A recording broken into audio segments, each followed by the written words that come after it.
परमात्मा है जो सत चित आनंद स्वरूप है। परमात्मा सत भी है, चित भी है और आनंद स्वरूप भी है।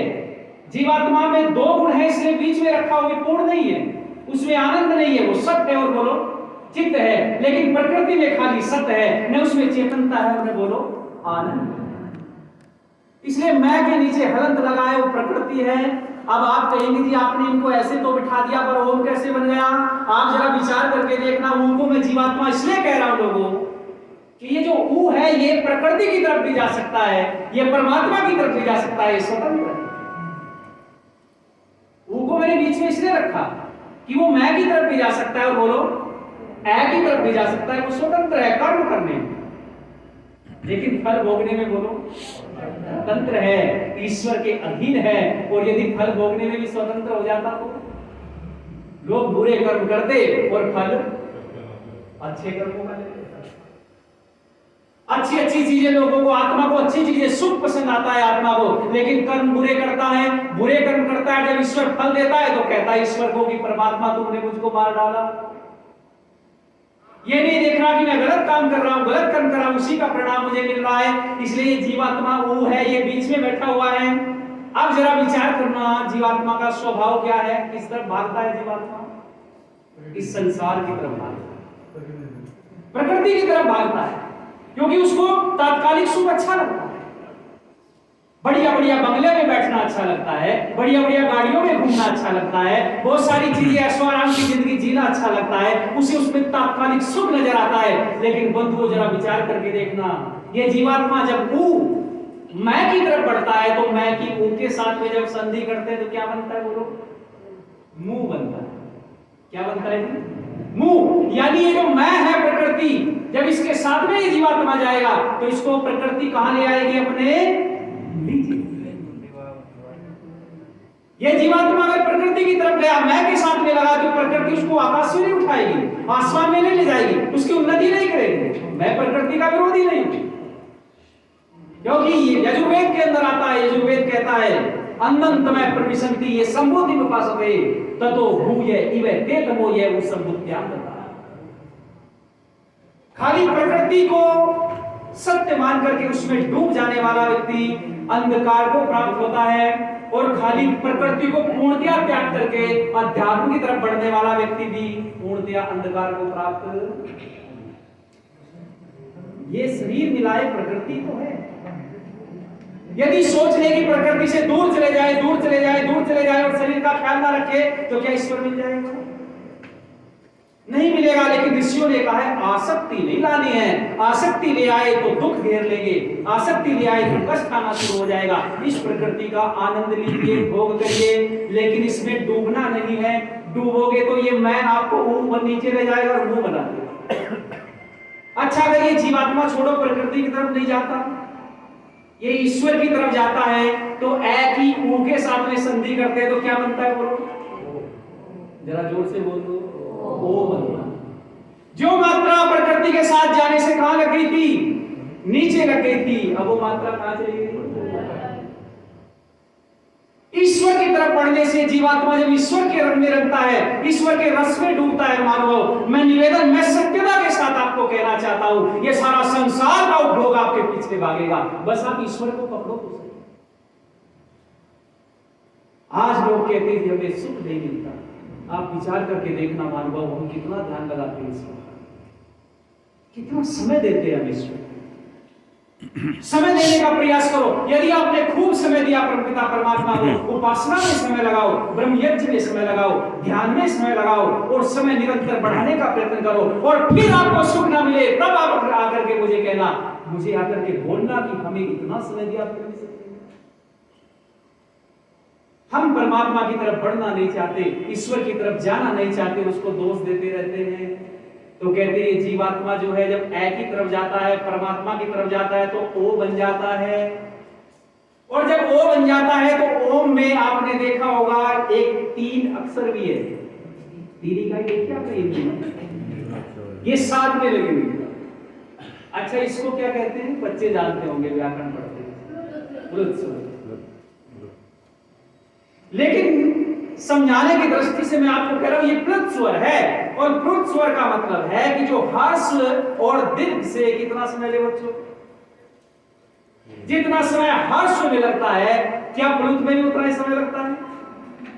नहीं लगता। और जितना प्लुत में लगता है क्या दीर्घ में भी इतना लगता है? नहीं लगता है। तो इसलिए कहा कि जो आपका ये हर्ष दीर्घ और ये प्लुत स्वर है, प्लुत स्वर का अभिप्राय व्याकरण की दृष्टि से है कि ओ को आप इतना खींचिए जितना आपका श्वास आसानी से बढ़ सके।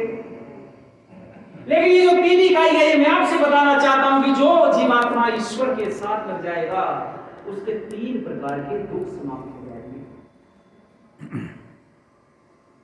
जो ईश्वर की तरफ सच्चे मन से लगेगा, ऐसे नहीं है दिखावा नहीं करना है, आज समाज में बहुत दिखावा हो रहा है ईश्वर के नाम पर, लेकिन जो सच्चे रूप में ईश्वर की तरफ बढ़ने लगता है, तीन प्रकार के दुख धीरे धीरे क्षीण होने लगते हैं, कम होने लगते हैं, न्यून होने लगते हैं। और तीन प्रकार के दुख कौन से हैं?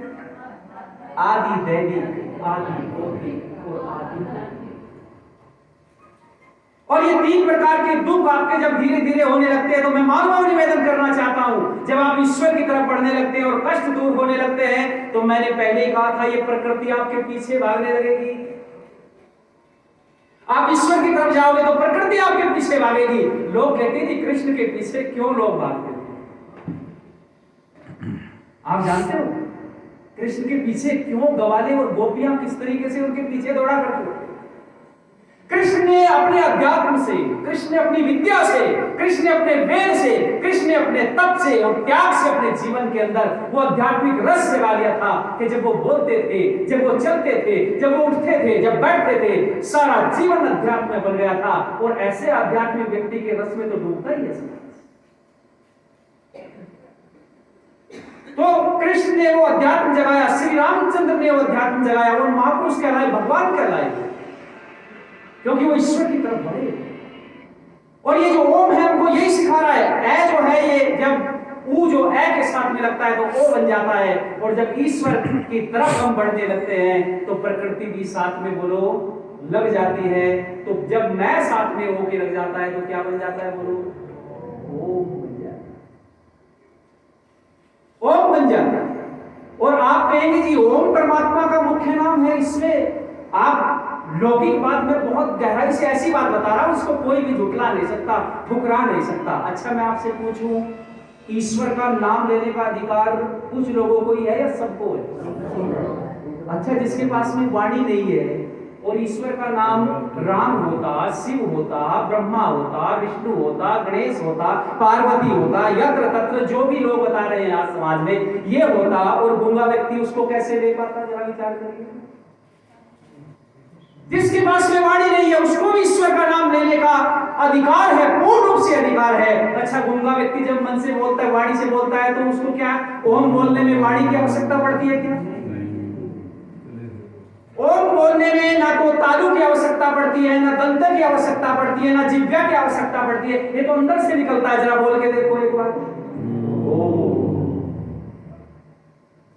अंदर से प्रत्येक व्यक्ति ले सकता है। इसलिए ये परमात्मा का नाम है, इसीलिए इसको कहा गया कि यदि इसको जपोगे ठीक से तो आपको ईश्वर बहुत जल्दी मिलेंगे। अब आप कहेंगे जी ये और सब क्या है? फिर और सारे थोड़ी नाम है। एक व्यक्ति के बहुत सारे नाम हो सकते हैं, लेकिन जो उसका मुख्य नाम होता है वो एक ही होता है। गौणिक तो हो सकते हैं भिन्न। अब विधायक जी बैठे हमारे पास में, विधायक जी है हमारे सामने, लेकिन जब घर में जाएंगे तो इनके बच्चे जो है ना वो दौड़ करके आएंगे, चरण स्पर्श करेंगे और क्या बोलेंगे? पिताजी आ गए। जब ये कहीं पर किसी भी विद्यालय के अंदर जाते होंगे या कहीं और ऐसे स्थान पर जाते होंगे, या रिश्तेदारी में छोड़िए, रिश्तेदारी में जाते हैं अपने बहन के यहाँ जाते होंगे, तो इनके बहन के बच्चे क्या बोलते हो? मामा जी। यानी जिस जिस भी रिश्ते के साथ में जुड़ते चले जाएंगे वो गौणिक कहलाएंगे, लेकिन मुख्य नाम जैसे विधायक जी का मुख्य नाम अपना है, ठीक इसी प्रकार से उस परमात्मा के भी बाकी गौणिक नाम है। ब्रह्मा उस परमात्मा का नाम है लोगों। और आज समाज के अंदर यही गलत पाठ हमको पढ़ाया गया। आज समस्या ये बन गई है कि जो परमात्मा के गौणिक नाम थे वो गुणों के आधार पर न बता करके उसी को भगवान मान लिया। प्रतीक रूप में होने ये बताना ऐसे चाहिए था लोगों को कि ब्रह्मा परमात्मा का ब्रह्मा नाम है सृष्टि का निर्माण करने से, परमात्मा का विष्णु नाम है सृष्टि का पालन करने से, परमात्मा का शिव नाम है सृष्टि का संहार करने से। तो ये हमको नहीं बताया गया, बल्कि ऐसे नामों के चित्र बना करके समाज में प्रस्तुत कर दिए, गलत धारणा बन गई। और ये एक समय से नहीं चला, ये बहुत लंबे काल से चला रहा है। तो मैं उस तरफ नहीं जाना चाहता, बस मैं इतना ही आप लोगों से निवेदन करना चाहूंगा। बेटियों ने जो आपको बताया है कि ओम के अलावा आप जहां भी यत्र तत्र भटकने का प्रयास करो, सुख मिलने वाला नहीं, किसी भी स्थिति में नहीं मिल सकता। पर कुछ लोग कहते हैं जी हम ध्यान में बैठते हैं, पर ये जो मन है ये टिकता नहीं है।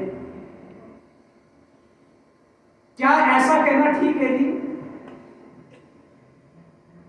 कि ये मन टिकता नहीं है, मन हमें रुकने नहीं देता है, मन चंचल है, मन दौड़ता है। जाने कितने सारे कथावाचक हैं, जाने कितने सारे गुरु हैं, जाने कितने सारे टीवी चैनलों पर रोज चिल्ला चिल्ला करके कह रहे कि मन बड़ा बेईमान है। हम कहते कि बेईमान कैसे हो जाएगा, तो जड़ है। मन जड़ है कि नहीं बच्चों? मन जड़ है। जड़ मैं इसलिए कह रहा हूं क्योंकि ये सत्व रजतम से बना है, और सत्व रजतम प्रकृति है और प्रकृति जड़ है। और जब परमात्मा ने बनाया सत्व रजतम से 5 ज्ञानेंद्रिय, 5 कर्मेंद्रिय, 5 तन्मात्राएं, मन ये वहां से बना है। और जब ये जड़ है, अच्छा ये वस्तु जड़ है या चेतन, बताओ? जड़ है। और कोई कहे जी ये वस्तु जो है ना अपने आप यहां से उठकर वहां चली गई, क्या होना संभव है? बिना किसी चेतन सत्ता के चलाई ये चलने वाली। लेकिन मन फिर रुकता क्यों नहीं है? कारण उसका यह है कि जन्म जन्मांतरों के जो कुसंस्कार हमारे चित्त पर है, ये संस्कार टिकने नहीं देते। ये आत्मा के साथ जो चित्त लगा हुआ है, चित्त में संस्कार है, ये प्रबल संस्कार है, ये दौड़ाते रहते हैं, दौड़ाते रहते हैं, ये दौड़ता रहता है जीवात्मा। तो बंधुओं, इस मन को रोकने का एक ही सरल रास्ता है, वो है संकल्प।